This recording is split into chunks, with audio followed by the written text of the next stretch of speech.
Ferdinand Romualdez Marcos Jr. Si Ferdinand Romualdez Marcos Jr. ay mataimtim na nanunumpa. ay taimtim na nanunumpa. Natutuparin ko ng buong katapatan at sigasig Natutuparin ko na buong katapatan at sigasig ang aking mga tungkulin ang aking mga tungkulin bilang Pangulo ng Pilipinas, bilang Pangulo ng Pilipinas, pangangalagaan pangangalagaan at ipagtatanggol at ipagtatanggol ang kanyang konstitusyon, ang kanyang konstitusyon, ipatutupad ang mga batas nito, ipapatupad ang mga batas nito, magiging makatarungan sa bawat tao, magiging makatarungan sa bawat tao, at itatalaga ang aking sarili at itatalaga ang aking sarili sa paglilingkod sa bansa. sa paglilingkod sa bansa. Kasi hinawa ako ng Diyos. Kasinawan ako ng Diyos. Congratulations, Mr. Maraming President. salamat.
Deep within me, you, the people, have spoken, and it is resounding. When my call for unity started to resonate with you, it did so because it echoed your yearnings, mirrored your sentiments, and expressed your hopes for family, for country, and for a better future.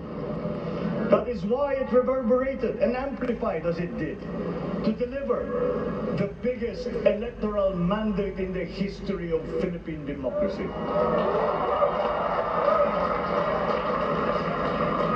By your vote, you rejected the politics of division.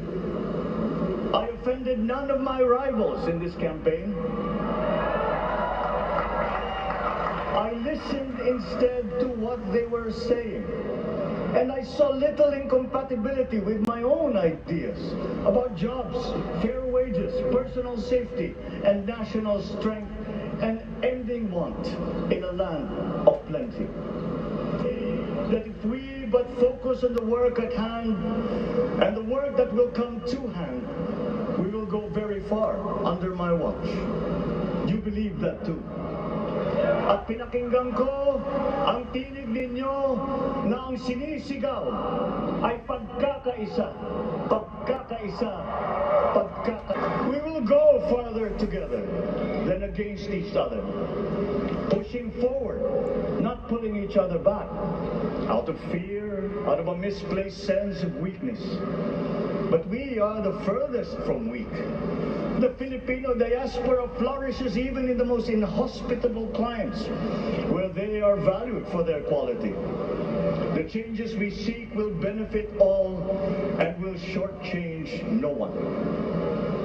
I was not the instrument of change. You were that. You made it happen. I am now. You picked me to be your servant, to enable changes to benefit all. I fully understand the gravity of the responsibility that you've put on my shoulders. I do not take it lightly, but I am ready for the task. I will need your help. I want to rely on it. But rest assured, I do not predicate success on the wide cooperation that's needed. I will get it done. once knew a man who saw what little had been achieved since independence in a land of people with the greatest potential for achievement. And yet, they were poor. But he got it done. Sometimes with the needed support, sometimes without. So will it be with his son. You will get no excuses from me.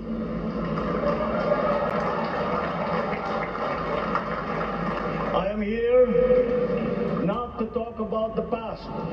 I am here to tell you about our future. A future of sufficiency, even plenty, of readily available ways and means to get done what needs doing. By you, by me. We do not look back, but ahead. Up the road that we must take to a place better than the one we lost in the pandemic. Gains made and lost, opportunities missed, well-laid plans superseded by the pandemic. Indeed, ours was the fastest growing economy in ASEAN by ways now outdated. We shall be again by radical change in the way the world must now work to recover what we have lost in that fire and move on from there. These prospects of the spread of the war abroad, of which we are totally blameless. We seek friendship with all. But our countries like ours will bear the brunt of it. And if the great powers draw the wrong lessons from the ongoing tragedy in Ukraine, the same dark prospect of conflict will spread to our part of the world. There is more out there.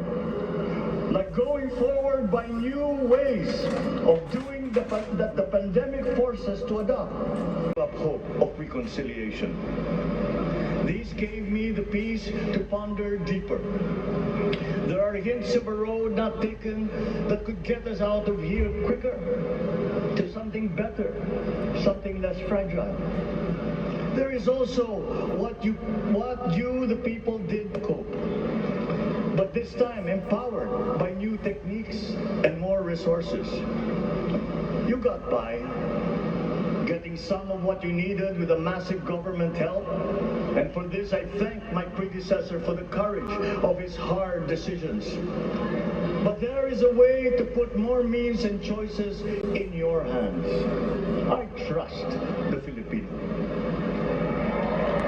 Imagine how much more you'd achieve if government backstops instead of dictating your decisions. Always there to pick you up when you fall. Giving what you need to get past a problem. Imagine if it invested in your self-empowerment to bring it closer to taking on whatever challenges come. Imagine a country that, in almost every sense, is you. Now imagine what you and government can achieve together. We did it in the pandemic. We will do it again. But again, I will not predicate my promise to you on your cooperation. You have your own lives to live, your work to do, and there too I will help. Government will get as much done alone without requiring more from you. That is what government and public officials are for.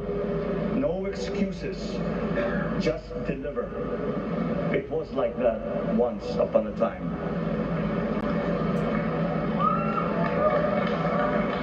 I did not talk much in this campaign. I did not bother to think of rebutting my rivals. Instead, I searched for promising approaches better than the usual solutions. I listened to you. I did not lecture you who has the biggest stake in our success. And the forthcoming State of the Nation will tell you exactly how we shall get this done. In this fresh chapter of our history, I extend my hand to all Filipinos. Come, let us put our shoulders to the wheel and give that wheel a faster turn to repair and to rebuild and to address challenges in new ways, to provide what all Filipinos need, to be all that we can. We are here to repair a house divided, to make it whole, and to stand strong again in the Bayanihan way, expressive of our nature as Filipinos. We shall seek, not scorn dialogue. Listen respectfully to contrary views. Be open to suggestions coming from hard thinking and unsparing judgment. But always from us, Filipinos. We can trust no one else when it comes to what is best for us. Past history has often proven that. Solutions from outside divided us. None deepened our understanding. They were always at our expense. Never forget, we are Filipinos. One nation, one republic, indivisible. We resisted and never failed to defeat foreign attempts to break up our country in my father's watch. His strongest critics have conceded that. So let us all be part of the solution that we choose. In that lies the power to get it done. Always be open to differing views, but ever united in our chosen goal. Never hesitating to change it, should it prove wanting. That is how agile, resilient republics are made. Our future we decide today. Yesterday cannot make that decision anymore, nor can tomorrow delay it. The sooner we start, the surer and quicker the prospect of achieving our future. These are troubling times. What's happening to others can happen to us, but it will not. We see what's happening. We are witness to how it is being stopped, and we have seen the glory that crowns struggle against all odds. Giving up is not an option. We've been through times of bitter division, but united, we came through to this when it shall begin again, but better. The campaigns I've run have taken me here where I stand today. I listened to you, and this is what I have heard. We all want peace in our land. You and your children want a good chance at a better life in a safer, more prosperous country. All that is within reach of a hard-working, warm, and giving race. Your dreams are mine. Pangarap nyo ay pangarap ko. How can we make them come true? How can we do it together?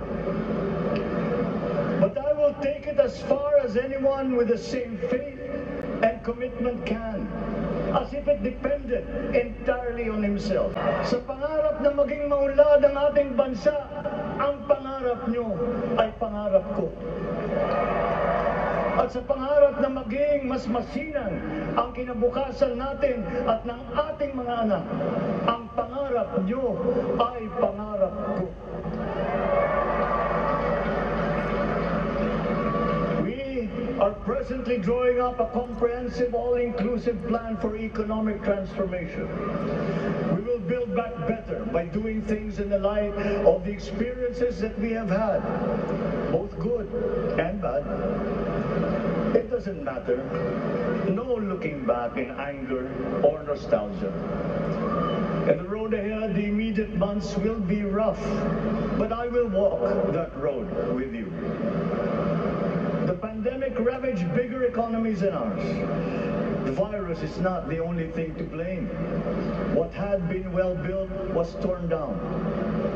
We will build it back better. The role of agriculture cries for the urgent attention that its neglect and misdirection now demands. Food self-sufficiency has been the key promise of every administration. None but one delivered. There were inherent defects in the old ways and in recent ways too. The trade policy of competitive advantage made the case that when it comes to food sufficiency, a country should not produce, but import what other countries make more of and sell cheapest. Then came Ukraine. The most vulnerable when it comes to food other countries further poking it. Yet they face the biggest risk of starvation. If financial aid is poured into them, though it never is, there is nothing to buy. Food is not just a trade commodity. Without it, people weaken and die. Societies come apart. It is more than a livelihood. It is an existential imperative and a moral one. An agriculture damaged and diminished by unfair competition will have a harder time, or will have no prospects at all of recovery. Food sufficiency must get the preferential treatment the richest free trade countries always gave their agricultural sectors. Their policy boils down to don't do as we do. Do what we tell you to. I'm giving that policy the most serious thought if it doesn't change or make more allowances for emergencies with long-term effects. There is a parallel problem in our energy supply. Sufficient fossil fuel-free technology for whole economies has yet to be invented. And it is not seriously tried by rich countries. Again, consider the response of the richest countries to the war in Ukraine.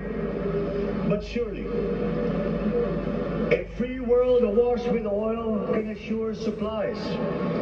Or we will find a way. We are not far from oil and gas reserves that have already been developed.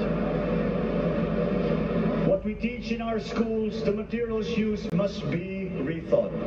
I'm not talking about history.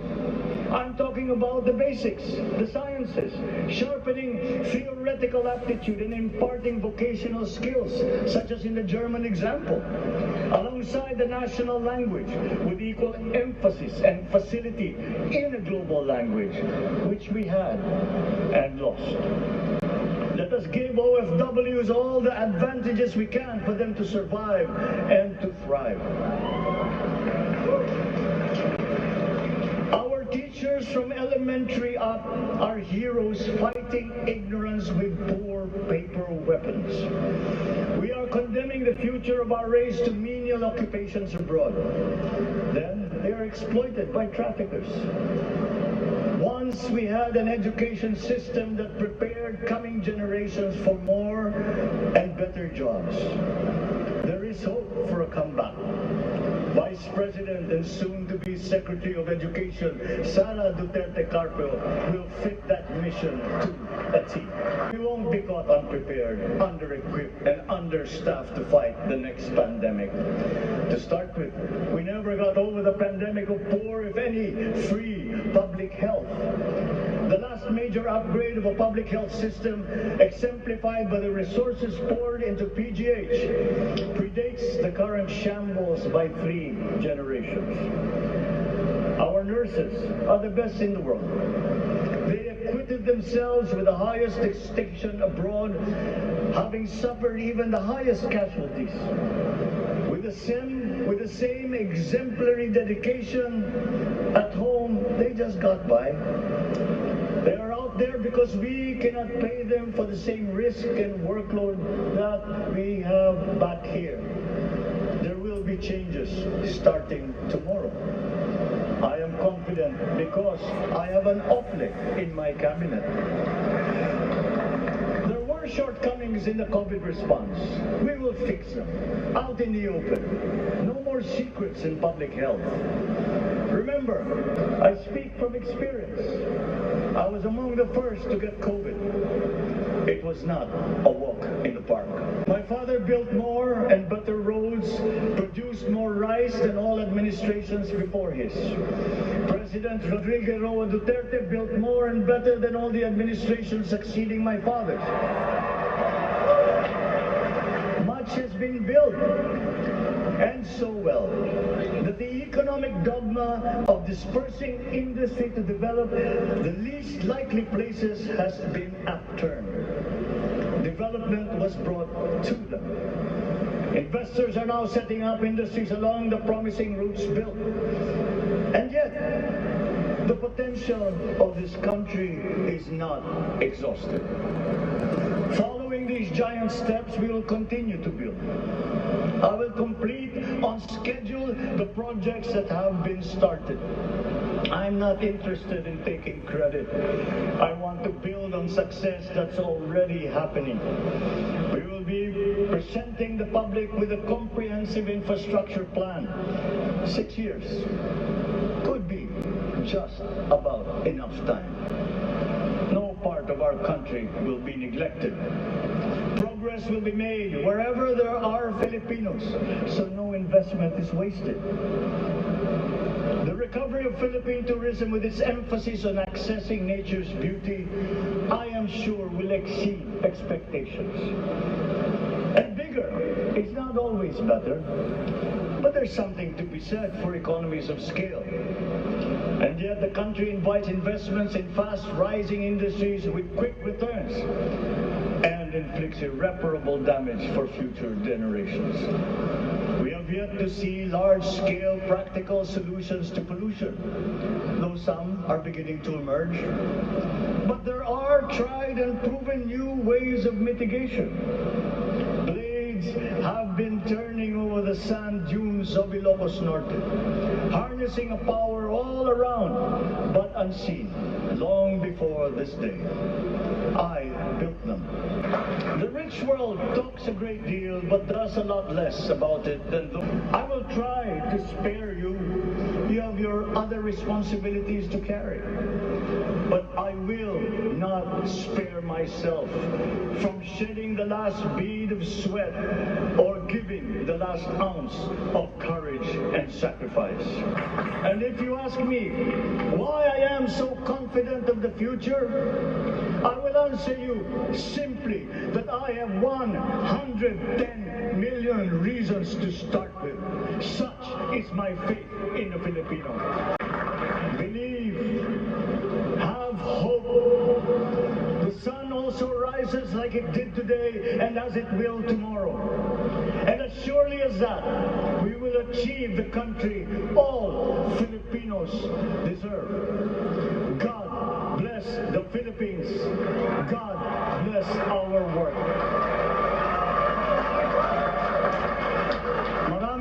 Maraming salamat po sa inyong lahat.